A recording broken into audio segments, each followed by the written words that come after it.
My husband forbids me to get a salpingectomy because I won't be a real woman without a fallopian tube. Well, now he's not a husband, because he doesn't have a wife. I and my husband have 2 children together and have been married for 8 years. For those 8 years I've either been on birth control when we were preventing pregnancy or tracking my cycle when we were trying to conceive. Recently we discussed the possibility of being done with children since we have our 2 and the family really feels complete. My husband is in agreement that a 3rd child is off the table for him as well. So with that I thought great. I can bring up sterilization for either him or I. The reason I wanted this is because I've had every form of birth control before and none of them ever left me feeling 100% okay, so I wanted to be done with birth control completely since we both agreed we're done. It's been about 3 months since our talk about more children, so I brought up either getting a vasectomy for him or me getting a salpingectomy, removing my fallopian tubes. What I thought would be a productive conversation completely blew up. He outright refused a vasectomy, and when I was okay with that and said I'd happily get a salpingectomy, he completely flipped his poop on me, screaming at me about how he forbids it from happening and he won't allow me to damage myself like that. I ended up just leaving the conversation and headed to get our kids from school, but on the way I ended up calling my gynecologist to schedule a consultation for the salpingectomy after making sure I won't need my spouse's approval. Update: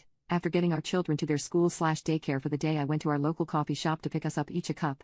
I figured it can either be seen as a show of care or a peace offering. Once I got home, he was sitting at our island doom scrolling through TikTok. I decided standing across from him would be a bit of a better choice, so I gave us our respective cups and asked if I could get his attention for a conversation. Well, what I hoped would be productive turned unproductive quickly as he sighed with an eye roll and turned off his phone. I started by asking the big question of if he wanted any more children. I even suggested he doesn't think about what I said on the subject and just tell me his feelings about more children. With that he answered a firm no and told me, as he said before, a 3rd child is and will always be off the table. I then asked him if he had any fears or concerns about surgery/medical procedures. He said no to this question as well. So I asked if he understood the procedure and what it entailed, and he said yes he does, which is why he doesn't want me to get it done. In his words, I wouldn't be a woman if I got any part of my reproductive organs removed, and he refuses to allow me down that path. I then followed up by asking about his getting a vasectomy, and he said it's pretty much the same thing for men and he won't let anyone take away his manhood. The final question I managed to ask was, did he just expect me to be on birth control forever? And this man looked me in face and said, it's worked so well for me already, why change things up? Guys, as I stated in my previous post, I am miserable and in debilitating pain with birth control. At the end of this I just grabbed my coffee and went sit on our porch, just trying to wrap my head around the conversation while he sit in the house acting like nothing is wrong and we're just having a normal day off together. Update 2.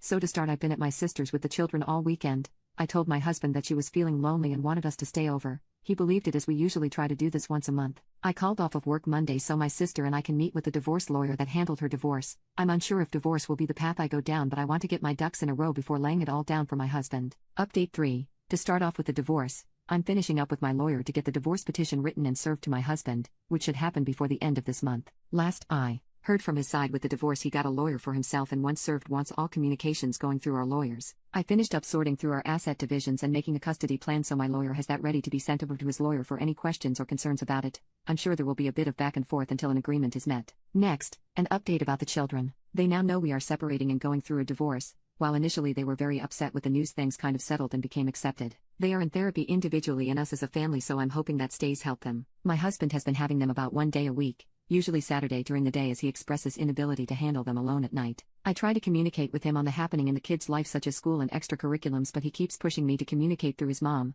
So far I have been sending them both similar messages, so there is proof I'm communicating with him directly as well as his preferred way. Lastly, my surgery. My consultation went amazingly and my surgery is scheduled for the end of June. My gynecologist did remove MG-IUD about a week ago, and honestly I've been feeling so much better, and as each day passes I feel like I'm really coming back to myself. I'm just waiting for that first period to see if it will be like they usually are or if I'm back to normal.